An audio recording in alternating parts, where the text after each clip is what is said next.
Welcome to टैकियन। आज हम करने जा रहे हैं जे एडवांस 2021 का क्वेश्चन है प्रोजेक्टाइल का। आपके स्क्रीन के ऊपर ये रहा क्वेश्चन। अगर आप देखेंगे तो projectile is thrown from point O on the ground at an angle 45 degree from the vertical and with speed 5√2 metre per second. The projectile at the highest point of its trajectory splits into two equal parts. One part falls vertically down to the ground 0.5 seconds after the splitting. The other part t seconds after the splitting falls to the ground at a distance x meters from the point O. है ना? The acceleration due to gravity is ठीक g equal to 10 and पूछा है तुमसे value of T and value of x. चलो देखते हैं इसमें क्या है बेटा। इसमें बहुत सिंपल सा क्वेश्चन है, बहुत रेटोरिक्स है, ये पूछे जाते हैं क्वेश्चन, ठीक है ना। ध्यान से देखिए क्या है, एक प्रोजेक्टाइल है अपने हाईएस्ट पोजीशन पे क्या हो गया, ब्लास्ट कर गया, अपने मैक्सिमम हाइट पे ब्लास्ट कर गया। तो क्या होता है, मैक्सिमम हाइट पे ब्लास्ट हो गया तो हो गया, देखो क्या है, यहाँ पे ऐसे ब्लास्ट कर गया। तो ब्लास्ट करके क्या हो गया, दो इक्वल पार्ट में टूट गया। तो अगर मान लो इसका मास 2m है, ऐसे मान लेते हैं 2m यहाँ से निकला था, कितने स्पीड से निकला था वो सब भी देख लेते हैं। निकला था 5√2 मीटर पर सेकंड से, निकला था 5√2 मीटर पर सेकंड और एंगल 45 दिया वर्टिकल से। हालांकि एक ही बात है, दोनों तरफ से 45 ही है। अगर ये 45 है तो ये क्या हो जाएगा, 5√2 cos 45 मतलब 5 metre per second horizontal vertical speed, और इधर भी कितना 5 metre per second horizontal speed, है ना। 5√2 cos 45 एंड 5√2 sin 45, मतलब हाईएस्ट पोजीशन पे अगर आप ध्यान से देखें तो जब ये क्या हुआ, जब ये हादसा हुआ, क्या हुआ, स्प्लिट्स हुआ, तो दो पार्ट में टूटा। उस समय हाईएस्ट पोजीशन पे था वो पॉइंट, है ना, वो लिखा है, ठीक है ना। हाईएस्ट पॉइंट पे स्पीड क्या होती है, हॉरिजॉन्टल स्पीड होती है, कितनी है, 5 मीटर पर सेकंड। अब ये टूटा, टूट के क्या हुआ, दो पार्ट बना, एक ऐसा और एक इधर ऐसे, दो पार्ट बना। अब इन दोनों पार्ट की बात देखो, दोनों पार्ट में क्या है, कहता है कि एक टूट कर जस्ट नीचे गिर गया और दूसरा चला गया। तो एक टूट कर जस्ट जो नीचे गिरा उसकी velocity at the same instant क्या हो चुकी है, 0। अब इसकी वेलोसिटी क्या होगी, चलो देखते हैं। मोमेंटम कंजर्व करते हैं, हमें समझ में आता है that instant momentum can be conserved. So 2m v0 से आ रहा था, एक हो गया 0 स्पीड पे और एक चला गया कुछ दूसरे स्पीड से। तो क्या दिख रहा है मुझे, ये m और ये m कट गया, तो v की वैल्यू मुझे दिख रहा है 2v0, मतलब 2 टाइम्स ऑफ कितना, 2 टाइम्स ऑफ v0, v0 कितना है 5, तो 5 कितना हो जाएगा 10। उस समय v0 में किसको कह रहा हूं, इसको कह रहा हूं, यही तो v0 है। तो ये जो दूसरा टुकड़ा है, ये दूसरा टुकड़ा कितने स्पीड से भागेगा, ये भागेगा दोगुने स्पीड से, दोगुने स्पीड से मतलब 10 मीटर पर सेकंड। अब ये भागेगा तो क्या होगा, देखो, सॉरी, हाँ, अब ये देखो, ये भागेगा, ये एक ऐसे ही गिर जाएगा नीचे।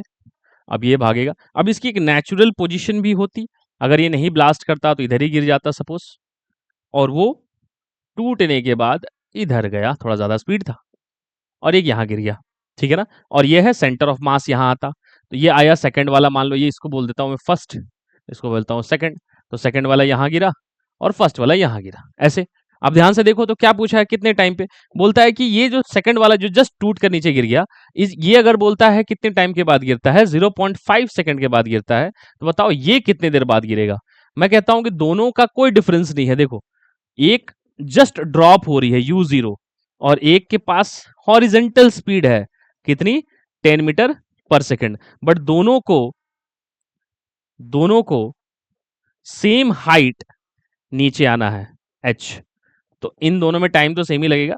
तो टाइम सेम ही लगेगा, हॉरिजेंटल स्पीड होने से क्या फर्क पड़ता है, वर्टिकल में स्पीड दोनों की 0 ही है, तो इसका भी 0.5 सेकंड होगा और इसका भी 0.5 सेकंड होगा, दूसरा वाला टुकड़ा भी 0.5 सेकंड बाद ही गिरेगा। इसीलिए आंसर जो है फिफ्थ वाले का आंसर कॉन्सेप्चुअल है, यह है 0.5 सेकंड। हॉरिजेंटल स्पीड होने से कोई फर्क नहीं पड़ता, वर्टिकल में दोनों की स्पीड जो है वो 0 ही है, इसलिए सेम टाइम पे गिरेंगे, ठीक है ना। तो 0.5 second, so answer is 0.5 second. Sixth question देखो, उसी में अटैच्ड क्वेश्चन है, the value of x. X किसको कहता है वो देखो, एक्स कह रहा है दूसरा पार्टिकल जो गिरा ना, दूसरा पार्टिकल वो एक्स मीटर गिरा, कहां से, ऑरिजिन से, तो इसको वो एक्स कह रहा है। तो देखो ये है एक्स, अब इसको निकालना कौन सी बड़ी बात है, देखो ये पूरा रेंज था तो ये r/2 है, ये भी r/2 है ना। अब ध्यान से देखो, तो ये वाली जो पार्टिकल है इसकी मास कितनी है, इसकी मास m है और इसकी मास भी m है, क्योंकि टू इक्वल पार्ट में टूटा है, टू इक्वल पार्ट में टूटा है। देखो projectile at the highest point से टू इक्वल पार्ट्स, तो टू इक्वल पार्ट्स मतलब सेंटर ऑफ मास से ये दोनों सेम डिस्टेंस पे होगा, तो अगर ये r/2 है तो ये भी डिस्टेंस r/2 है, इसी को हम लोग चलो x2 बोल देते हैं, और ये x1। तो देखो x1 इक्वल टू x2 हो जाएगा ना, दोनों सेम डिस्टेंस पे है क्योंकि दोनों सेम मास के, तो सेंटर ऑफ मास से दोनों इक्वी डिस्टेंट होंगे। तो वो वाला अगर ये वाला अगर r/2 डिस्टेंस पे है तो वो वाला भी r/2 पे, तो आंसर कितना हो जाएगा, डायरेक्ट हमें दिख रहा है कि ये x की वैल्यू जो आ रही है it is r/2 plus r/2 plus r/2, मतलब 3r/2, मतलब 3r/2। तो मतलब रेंज चाहिए ना, तो रेंज निकालने के लिए क्या करेंगे, फॉर्मूला है हमारे पास u square sine 2 theta by G. u square मतलब 5√2 का स्क्वायर मतलब 25 2 जा 50, साइन 2 थीटा मतलब साइन 90 बाई 10। तो क्या हो गया, 5 ही तो है, देखो साइन 91 है तो 50 बाई तो 5। तो रेंज है, अगर हम लोग ध्यान से देखें तो u square sine 2 theta by g, तो 5, तो क्या लिखेंगे 3/2 इंटू 5, तो ये 2.5 और 2.5 3 जा 7.5, x की वैल्यू है 7.5 मीटर।